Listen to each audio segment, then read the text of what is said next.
gobyerno, sa lokal na pamahalaan po ng bayan ng Calasiao, gagawin po namin ang aming trabaho na ang aming mandato na maghanap po ng mga solusyon sa mga problema. So sa mga minamahal ko po kababayan dito po sa bayan ng Calasiao, ako po ay taus-pusong bumabati po sa inyo ng maligayang kapistahan po dito po sa ating bayan ng Calasiao. Huwag po natin kalimutan, panalangin at tiwala, manalangin po tayo sa lahat po, magpasalamat po tayo sa lahat ng blessings na nakukuha po natin, magtiwala po tayo sa sarili, magtiwala po tayo sa ating kapamilya, kaibigan, mga mahal sa buhay, at lalong-lalo na po pagkatiwalaan po ninyo ang lokal na pamahalaan po ng bayan ng Calasiao. Sa inyo po lahat, ang kapistahan po ay simbolo po ng pananampalataya. Ang pinaka main highlight po natin dito sa ating kapistahan ay yung novena po at yung ating misa.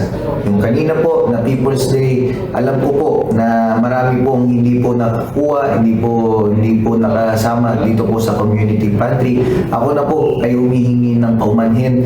Ngunit sana po kumon ang Yubal Balaod na ang aking rason lang po, ang aking intention lang po ay mas maging makabuluhan po ang paggastos po ng pera dahil ngayong crisis situation, gusto lang po natin maging sensitibo sa ating mga nangangailangan na kababayan dahil alam naman po natin lahat po tayo apektado pero may mas mga nangangailangan po. So nakikiusap po ako sa mga nakakaintindi po, alam nyo na po yan, magtulungan po tayo. Calasiao Pantry, give until supplies last.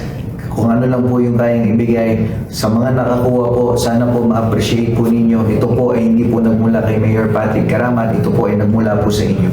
Pero nyo po iyan, imbis na gawin po tayo ng merrymaking activities, mas mainam na po na ibigay na lang po natin sa pagkainan po ninyo. Sa mga minamahal kong Calasiaoeños, maligayang kapistahan po sa ating bayan.